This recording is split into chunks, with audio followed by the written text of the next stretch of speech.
சரவண ஜோதியே நமோ நம. வாழ்க வையகம், வாழ்க வளமுடன். அனைத்து தமிழ் நெஞ்சங்களுக்கும் கனிவான வணக்கங்கள். நிகழும் ஸ்ரீ மங்களகரமான சோபகிருது ஆண்டு தை மாதம் 18ஆம் தேதி வியாழக்கிழமை அன்று சஷ்டி திதியில் சித்திரை நட்சத்திரத்தில் திருதி நாமயோகத்தில் வணிசை கரணத்தில் சித்தயோகம் கூடிய நன்னாளில் இந்த சீர்மிகு பிப்ரவரி மாதம் பிறக்கிறது. பிறக்கப் போகும் இம்மாதம் உங்கள் வாழ்வில் வளமும் நலமும் செல்வ செழிப்பும் பெற்று புதிய வாய்ப்புகள் புதிய வெற்றிகளுடன் மங்களகரமாக அமைய எல்லாம் வல்ல இறைவனை உளமாற வேண்டி விரும்பி கேட்டுக்கொள்கிறேன். இம்மாத கிரக நிலைகளை பார்க்கும் போது மேசத்தில் குரு பகவான் சஞ்சாரம் செய்கின்றார். சனி பகவான் கும்பராசியில் பயணம் செய்கிறார். ராசிக்கு 6ஆம் இடத்தில் கேது பகவானும் 12ஆம் வீட்டில் ராகு பகவானும் பயணம் செய்கின்றனர். சுக்கிரன் புதன் செவ்வாய் ராசிக்கு 9ஆம் இடத்தில் சஞ்சாரம் செய்கின்றனர். ஜனவரி 15ஆம் தேதி சூரிய பகவான் மகர ராசிக்கு மாறியதை தொடர்ந்து பிப்ரவரி 1ஆம் தேதி புதன் பகவானும் பிப்ரவரி 5ஆம் தேதி செவ்வாய் பகவானும் மகர ராசிக்கு பெயர்ச்சியாக உள்ளனர். இதனால் பிப்ரவரி மாதத்தின் தொடக்கத்திலேயே 3 கிரகங்களின் சேர்க்கை நடக்க உள்ளது. மகர ராசியில் சூரியனுடன் புதன் இணைவதால் புதாதித்ய யோகமும் சூரியனுடன் செவ்வாய் இணைவதால் ஆதித்ய மங்கள ராஜயோகமும் உருவாகிறது. இந்த கிரக அமைப்பினால் உங்கள் வாழ்வில் ஏற்படக்கூடிய சுபம் மற்றும் அசுப பலன்கள் என்ன என்பதனை விரிவாக காண்போம். இதுவரை ஆபத்தில் சிக்கி சீரழிந்த உங்கள் வாழ்க்கை பயணம் மாறப்போகிறது. இப்படியும் ஒரு வாழ்க்கையா என மனக்கசப்பில் வாழ்ந்து வந்த உங்களுக்கு இனி வசந்தம் வீசப்போகிறது. இனி யமனே உங்கள் எதிரில் வந்தாலும் சிவனின் அருளால் எதிர்த்து நின்று போராடும் பலம் உங்களை வந்து சேரும். உங்கள் பிறப்பு ஒரு சாபக்கேடு அல்ல, அது சரித்திரம் படைக்கும். தனுசு ராசி அன்பர்களே, சுக்கிரன் புதன் ஆகியோர் மட்டுமே இம்மாதம் நன்மை செய்யும் நிலையில் இருக்கிறார்கள். குடும்பத்தில் உற்சாகமான சூழ்நிலையே காணப்படும். பிள்ளைகளின் பிடிவாத போக்கு மாறும். உங்கள் அறிவுரைகளை கேட்டு அதன்படி நடப்பார்கள். சிலருக்கு பிள்ளைகள் வழியில் பொருள் வரவுக்கும் வாய்ப்பு உண்டு. புதிய ஆடை ஆபரணங்கள் சேரும். விருந்து விசேஷங்களில் கலந்து கொள்ளும் வாய்ப்பு உண்டாகும். கணவன் மனைவிக்கு இடையே கருத்து வேறுபாடு ஏற்படக்கூடும் என்பதால் ஒருவருக்கு ஒருவர் விட்டு கொடுத்து செல்வது நல்லது. வெளி வட்டாரத்தில் மதிப்பும் மரியாதையும் கூடும். அரசாங்க விவகாரங்கள் இழுபறிக்கு பிறகு சாதகமாக முடியும். திருமணம் வளைகாப்பு போன்ற சுப நிகழ்ச்சிகள் நல்லபடி நடைபெறும். உறவினர்கள் வருகையால் வீட்டில் மகிழ்ச்சி நிலவும். ஆனால் குடும்பத்தில் சில பிரச்சனைகள் ஏற்பட்டு நீங்கும். பொறுமையை கடைபிடிப்பது நல்லது. அலுவலகத்தில் பணிச்சுமை அதிகரிக்கும்.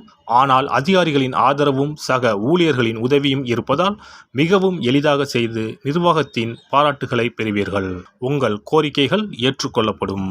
தொழில் வியாபாரத்தில் கூடுதலாக உழைக்க வேண்டும். ஆனால் அதற்கேற்ற ஆதாயம் கிடைக்கும். பங்குதாரர்களால் வியாபாரத்துக்கு தேவையான பண உதவிகள் கிடைக்கும். அரசாங்க வகையில் எதிர்பார்க்கும் காரியங்கள் இழுபறிக்கு பிறகு அனுகூலமாக முடியும். கலைத்துறையை சேர்ந்த அன்பர்களுக்கு பெரிய நிறுவனங்களில் இருந்து அழைப்பு வரும். புதிய ஒப்பந்தங்கள் கையெழுத்தாகும். புகழும் கௌரவமும் அதிகரிக்கும். ரசிகர்கள் மத்தியில் உங்களின் செல்வாக்கு கூடும். மாணவ மாணவியருக்கு படிப்பில் இருந்த தேக்க நிலை மாறும். பாடங்களை ஆர்வத்துடன் கவனிப்பீர்கள். ஆசிரியர்களின் கேள்விகளுக்கு உரிய பதில்களை கூறி பாராட்டுக்களையும் பெறுவீர்கள். நண்பர்களிடம் பழகும்போது மட்டும் சற்று கவனம் தேவை. குடும்பத்தை நிர்வகிக்கும் பெண்மணிகளுக்கு மகிழ்ச்சி தரும் மாதமாகவே இருக்கும். குடும்ப பொறுப்புகளை நிறைவேற்றுவதில் சிரமம் எதுவும் இருக்காது. அலுவலகம் செல்லும் பெண்மணிகளுக்கு பணிகளில் கூடுதல் கவனம் தேவை. இம்மாதம் சாதகமான நாட்கள் 1, 2, 6, 7. அதிர்ஷ்ட எண்கள் 2, 4, 7. வழிபட வேண்டிய தெய்வம் விநாயகர் பெருமாள். பரிகாரம்: விநாயகர் அகவல் பாராயணம் செய்வதும் விநாயகருக்கு அருகம்புல் மாலை அணிவித்து தும்பை பூக்களால் அர்ச்சனை செய்வதும் நன்மைகளை தரும். சிறப்பு பரிகாரம் மற்றும் ஆலய தரிசனம். புத்திர பாக்கியம் என்பது திருமணமாகி பல ஆண்டுகள் ஆகியும் புத்திர பாக்கியமே ஏற்படாத நிலை. புத்திர தோஷம் என்பது ஒவ்வொரு லக்னத்திற்கும் வேறுபடும். பொதுவாக எந்த லக்னமாக இருந்தாலும் 5ஆம் இடம்தான் புத்திரஸ்தானத்தை குறிக்கும். எனவே அந்த 5ஆம் இடத்தை முக்கியமாக பார்க்க வேண்டும். சேர்த்து வைத்த புண்ணியம்தான் குழந்தையாக பிறக்கும் என்று பழமொழி உண்டு. அந்த வகையில் 5ஆம் இடம் பூர்வ புண்ணிய ஸ்தானமாகவும் திகழ்கிறது. தாய்மாமன் தாய்வழி உறவுகள் ஆகியவற்றை குறிப்பதும் 5ஆம் இடம்தான். 5ஆம் இடத்தில் பாவக்கிரகங்கள் அதாவது ராகு, செவ்வாய், சனி அல்லது சூரியன் அமர்ந்தால் ஒரு சிலருக்கு குழந்தை பாக்கியம் இல்லாமல் போகும் அல்லது தாமதமாக கிடைக்கும். ஒருவேளை 5ஆம் இடத்தில் உள்ள பாவக்கிரகங்களை சுப கிரகங்கள் பார்த்தால் குழந்தை பாக்கியம் கிடைக்கும் என்பது நம்பிக்கை. இனி புத்திர பாக்கியம் பெறுவதற்கான ஆலய வழிபாடுகளை பார்ப்போம். செவ்வாய் பகவானின் அம்சமாக கருதப்படும் முருகப்பெருமான் வழிபாட்டை தவறாமல் செய்பவர்களுக்கு நிச்சயமாக புத்திர பாக்கியம் கிடைக்கும். குரு பகவான் வீற்றிருக்கும் தலங்கள் அனைத்தும் சிறப்பு வாய்ந்தவைதான். ஆலங்குடி குருஸ்தலம், திட்டை குருஸ்தலம் சிறப்பான பலன்களை கொடுக்கும் ஆலயங்களாகும். அது மட்டுமல்லாமல் சிதம்பரம் அருகே இருக்கக்கூடிய ஓமாம்புலியூர் துயர்தீர்த்தநாதர் ஆலயமும் குரு பகவானின் ஸ்தலமாகும். இந்த ஆலயங்களுக்கு சென்று தரிசித்து வருவதன் மூலம் புத்திர பாக்கியம் நிச்சயமாக கிடைக்கும் என்பதை உறுதியாகவே சொல்லிக் கொள்கிறேன். மேலும் வைத்தீஸ்வரன் கோவில் அனைத்து விதமான நோய்களையும் தீர்க்கும் ஆலயம். இது செவ்வாய் பரிகார ஸ்தலம். எனவே நல்ல சத்தான அறிவு கூர்மை மிக்க குழந்தை பாக்கியம் வேண்டுபவர்கள் இந்த ஆலயத்திற்கு சென்று வந்தால் குழந்தை பாக்கியம் பெறுவதற்கு உண்டான தடைகளை நீக்கி புத்திர பாக்கியத்தை நிச்சயம் அருள்வார் வைத்தியநாத சுவாமி. மேலும் கருவின் உருவாக இருக்கும் கருமாரியம்மன் ஆலயங்கள் அனைத்தும் புத்திர பாக்கியம் நல்கும் ஆலயங்களே. சமயபுரம் மாரியம்மன், திருவேற்காடு கருமாரியம்மன் போன்ற ஆலயங்கள் அனைத்தும் சிறப்பு வாய்ந்தவையே. அதேபோல் திருச்சிக்கு அருகில் உள்ள திருப்பட்டூர் பிரம்மா ஆலயம் பிறவி பயனை அனுபவிக்க செய்யும் ஸ்தலம். திருப்பட்டூர் பிரம்மாவிடம் வேண்டுதல் வைக்க குழந்தை பாக்கியம் கிடைக்கும்.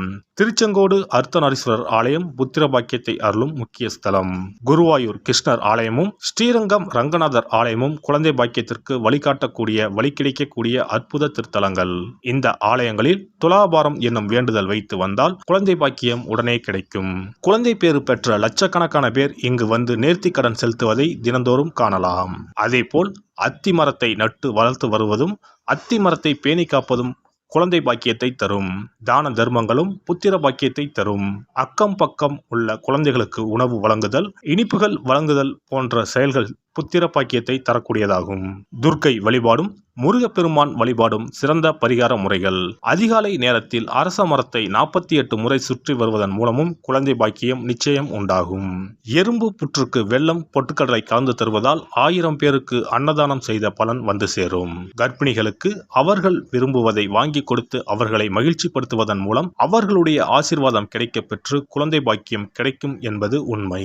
புத்திர தோஷம் உள்ளவர்கள் முதியோர் காப்பகங்களில் உள்ள முதியோருக்கு உணவு உடை வழங்கி அவர்களின் ஆசையை பெற்றால் புத்திர பாக்கியம் கிடைக்கும். மேற்கண்ட ஆலய பரிகாரங்களை முறையாக செய்து நம்பிக்கையோடு வணங்கி வந்தால் குழந்தை பாக்கியம் நிச்சயம் கிடைக்கும். எல்லாம் வல்ல இறையருளால் நீங்களும் உங்கள் அன்பு குடும்பமும் உடல் நலம், நீலாயுள், நிறை செல்வம், உயர் புகழ், மெய்ஞானம் ஓங்கி வாழ்க வளமுடன். இந்த வீடியோ பதிவு உங்களுக்கு பிடித்திருந்தால் லைக் பண்ணுங்க, கமெண்ட் பண்ணுங்க, ஷேர் பண்ணுங்க, மறக்காம சப்ஸ்கிரைப் பண்ணுங்க, பக்கத்துல இருக்கிற பெல் பட்டனை கிளிக் பண்ணுங்க. நன்றி, வணக்கம். ஓம் நமச்சிவாய. சிவாய நம.